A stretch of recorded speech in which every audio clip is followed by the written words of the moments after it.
All right, it gives me great pleasure to introduce our final panelist, which is Bryan Dale.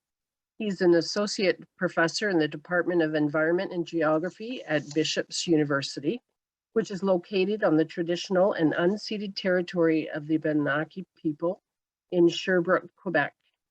He completed a postdoctoral fellowship with the Culinaria Research Center at the University of Toronto, Scarborough, and a PhD in human geography at the University of Toronto. His research focuses on food sovereignty and the potential expansion of ecological farming in the Canadian context, which includes looking at the various political, economic, and cultural considerations related to food system transformation. Bryan has been an associate member of the NFU for several years, during which time he's been involved with Local 305, Toronto, York, and Peel, and various committees. He's also a non-farmer member of Union Paysan, Canada's other member organization belonging to La Via Campesina. Welcome, Bryan. Thank you, Joan. I think Tim has my slides and we'll bring them up, but very nice to see everybody. I want to talk a little bit about this report that I co-authored and wrapped up in April of this year as I was working on this project called Feeding the City that I was doing while I was doing that postdoctoral work. So the report is called Visions of the Food System to Come. I'll say a little bit more about that and kind of walk through the document at a high level. Yeah, I want to say first a little bit about this Feeding the City project and how this came about. Slide, please, Tim. So the food system, as I think everyone probably who is attending is well aware, went through some disruptions and are still going is still going through disruptions as a result of the pandemic. And I'm not going to dwell on these, but the project, the Feeding the City project that I and many other people were working on, and many of us are still collaborating on, has been looking at some of those effects of COVID-19 on the food system, largely from the perspective of Toronto and Ontario, but also more broadly. So there's a lot of different aspects that we have considered, but just a few things that might come to mind as we think about the disruptions that COVID has brought to the food system, include to the supply chain itself, to labor inequalities, and particularly I'm thinking of migrant farm workers and workers in food processing plants, including meat processing, and food security more broadly, which in the Canadian context, as we've seen in different cities, but elsewhere as well, this, as it indicates on the bottom right of the screen, you know, COVID-19 cases and food insecurity were overlapping in many ways with existing injustices and not even beyond the food system. So with overlapping with racialized neighborhoods, unemployment, and people who have been more likely to be disadvantaged. So while the pandemic has in many ways just exacerbated long-standing issues that are in our food system, it's also been introducing new issues and new problems and affecting people in ways that have been quite dramatic. Slide, please. So, as opposed to focusing on problems, one of our goals with writing this particular report on visions of called Visions of the Food System to Come was to think about opportunities. And there, as we actually talked about last year at the NFU convention, there has been, you know, beyond the farming community, an awareness of food system issues like there never has been before, in many cases. And certainly there's a lot of kind of anecdotal evidence that points at that. And so how can we kind of build on that awareness and interest in the food system? And how can we also counter disaster capitalism? If you're familiar with that term, it's because Naomi Klein has been talking about it, among other people. And the idea is that in a crisis or in response to a disaster, there are many cases in which the elite in society and corporations try to capitalize on a crisis as a means to push forward ideas that have been lying around, ideas that have been kind of in waiting, that have been not very palatable politically, but in a crisis, you can actually use that to your advantage to push forward changes. And so to counter that, the question is, how can we maybe come forward with a lot of ideas about how to transform society and how to transform the food system in a way that is going to be better, but also not in a way that's going to be only favoring the elites in society and the corporations that are already benefiting from the status quo. So the concept that I put up here of real utopias is a concept that Eric Olin Wright spoke about, and other people have written specifically about food utopias. But the idea is to take away the concept of utopia as being something that is impossible, and to talk about how there are many things that we want to see in the world that have existed already, or that exist in certain places that could be replicated and expanded on. So if you can click, please, Tim. I think that the report that the NFU just released a month before we put out our report, Imagine If, is a good example of those good ideas, and how the kinds of good ideas that can bring about a more climate-friendly food system. So if you read that report, amazing. It's set in the year 2030, and it actually is quite complementary to the report that we put out a month later. And that is not just an accident. I actually had conversations. We had conversations in our group with Darren Qualman, with Kathy Holtzlander, and we definitely appreciated from those kinds of interactions as we were thinking about how to maybe tackle this, writing this report. Slide, please. So this is the cover of the report, Visions of the Food System to Come. As it indicates, the full title is Agriculture, Eating and Ecological Justice in 2050. So essentially, while the Imagine If report is set in 2030, this is a bit later. And as you can see, my co-authors' names are up here. I definitely appreciate the work of Matilda, Maddie, and Hannah, who did a lot of the writing and research, and they're students at U of T and did a really impressive job. The link to check out this report is at feedingcity.org.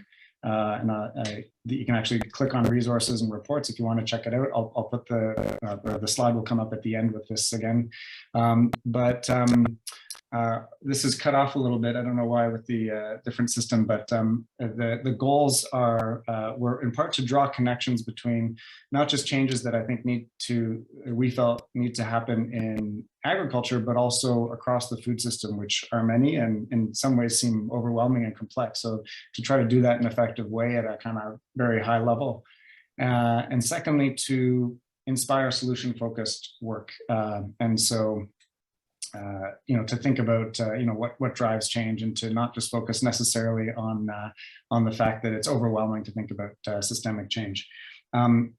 The term at the bottom left here is utopianism of process, and I put that up there because when we talk about real utopias, but one thing that is also important to emphasize is that utopianist ideas shouldn't be about kind of arriving at an end state where everything is perfect, right? That's why people have utopianism is often given a bad name, because it seems unrealistic, and as if you're going to arrive at a state where everything's perfect. Well, a utopianism of process is about there being a constant struggle to improve things, and always struggle to maintain the things that you have and improve on those things through deliberation and collective struggles. So that is one thing that we're emphasizing here. We can go on to the next slide, please, Tim. So I'm going to go through the themes at a high level that we cover in this report. It's 70 odd pages, so the whole thing is more detailed.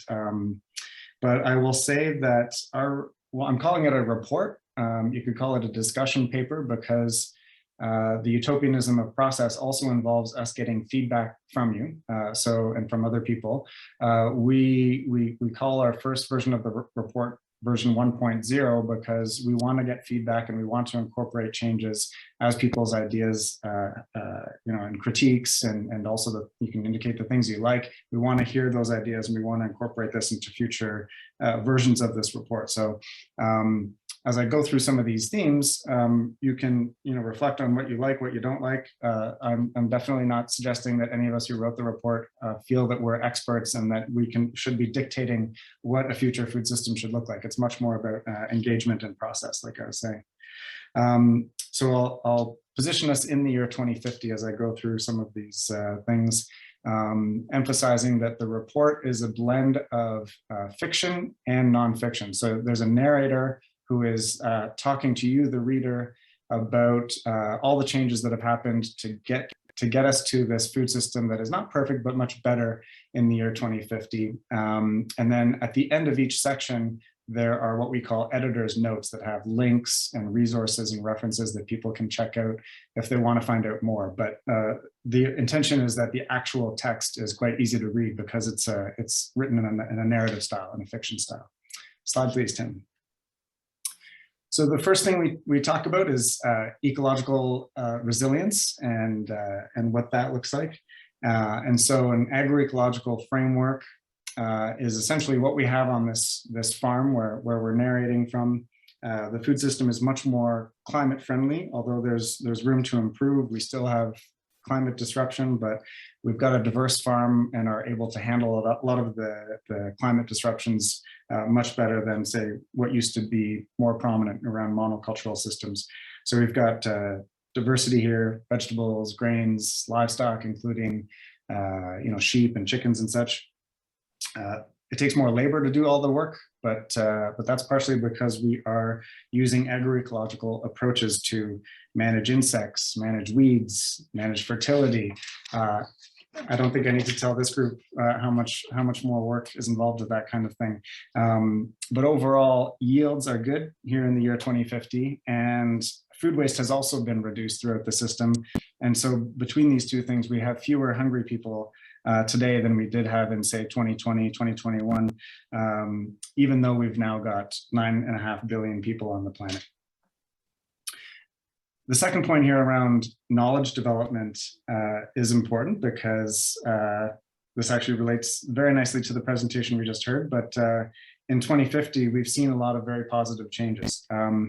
And that I'll say first about a lot of the political education that has taken place, because it really took non-farmers and farmers to come together and form alliances and struggle for change in order for things to be, in order for change to happen, in order for governments to be pressured into supporting this transition towards this more just and ecological food system that we have.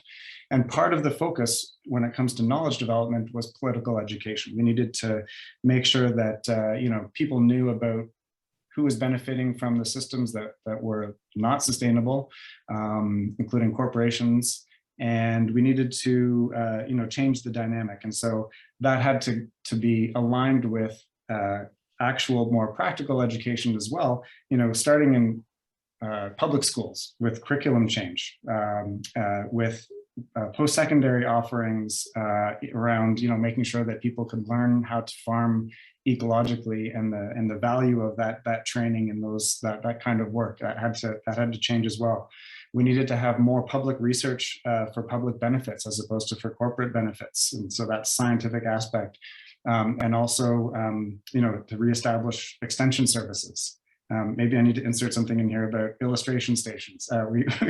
We had a lot of changes that took place over the years, and of course an expansion of things like horizontal knowledge sharing through workshops and informal exchanges that are crucial to agroecological methods. Slide, please, Tim. On social equity, one of the first things that we needed to confront in having a different kind of food system was land relations. And so a big, perhaps the most significant part of this approach was to change how we relate to land. And that was driven by Indigenous struggles and efforts to decolonize land relations in the Canadian context. So those land back struggles were very important, and they also informed the other approaches that we were trying to take, right? So there's different solutions in different parts of the country, but things like community land trusts, government land banks, land linking programs, all had to be aligned with these kind of efforts around decolonization. And overall, we needed to think about land as a community responsibility as opposed to a commodity, which required a lot of cooperation as opposed to competition. We needed governments to support those changes, and that it took a lot of public pressure to actually drive those changes, but government controls were important for protecting agricultural lands, especially around sprawling cities, and zoning changes were needed as well. But it took public pressure to make sure that those legislative changes took place, but then also that loopholes were closed up so that we didn't have corporations trying to find the loopholes. I'm looking at Byron on my screen and thinking about PEI in particular in terms of those changes. On the second point here around food beyond Canada. So in 2050, we have a more localized seasonal food system, but at the same time, we're still engaging in trade, and that includes alternative trade.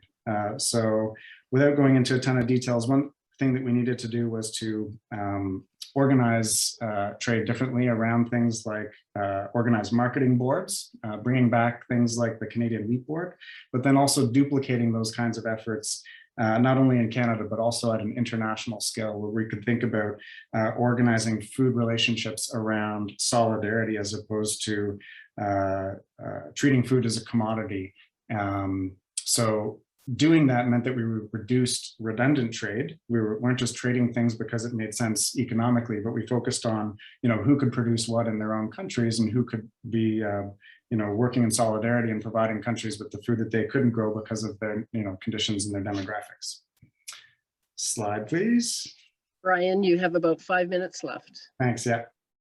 On inclusive governance, I mentioned about people organizing, and that kind of organizing and those kinds of alliances, what really needed to happen to make sure that elected representatives were held to account, but also that people could be more involved in decision-making at different levels. And so what that looked like in practice was an expansion of food policy councils at different levels. So now in 2050, we have food policy councils that actually can affect decisions in the food system at the municipal level, at the regional level of or food shed level, at a provincial level, and also at the national level.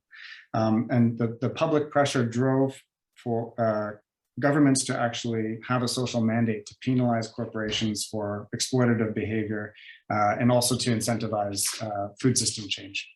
And a big part of the framework that drove this was the second point here around a just transition in the food system, which meant taking that concept, moving it beyond the fossil fuel sector to think about how that had to happen in agriculture, to make sure that there were supports for farmers to transition towards low input farming, towards agroecological models, but also that financial supports were needed, things like a basic income guarantee, both for farmers and for non-farmers, so that everyone could afford to eat, and farmers who are working hard and farm workers would have a cushion in the off season.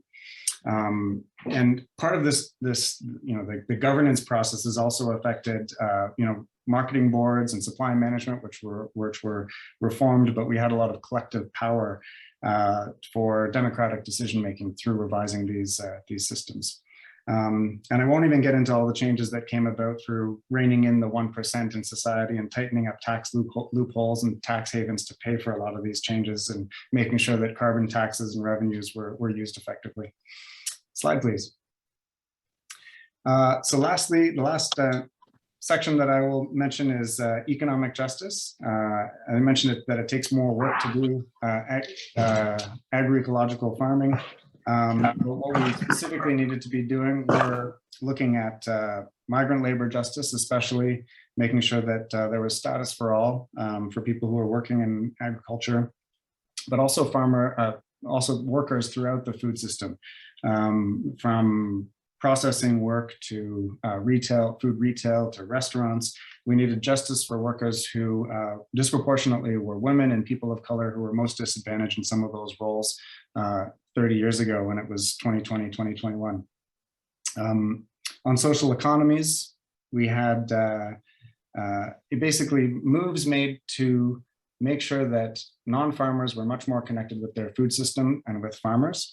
And so that included through doing things like replicating CSA models, expanding public markets or farmers markets, as opposed to, say, corporate retail, and making sure that there was mid-scale infrastructure so that for food processing and food hubs that we could have decentralized approaches to make sure that we were making connections, and also logistically linking up, say, people at the neighborhood level, consumers or eaters at the neighborhood level with collectives of farmers through things like food hubs that could better link them up instead of going through food retail, corporate food retail.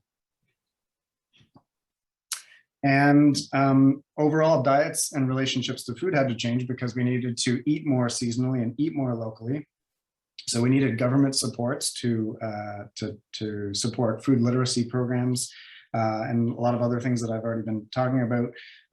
Institutional procurement was a big aspect of this at schools and in daycare care centers and seniors' homes. And also a big one that we could probably talk about a lot is reducing meat consumption. We needed to make sure that we were supporting sustainable livestock rearing practices while also making sure that there were penalties for the intensive livestock operations that were not looking after animal welfare and not doing things in a way that's as healthy for people or the environment. Slide, please.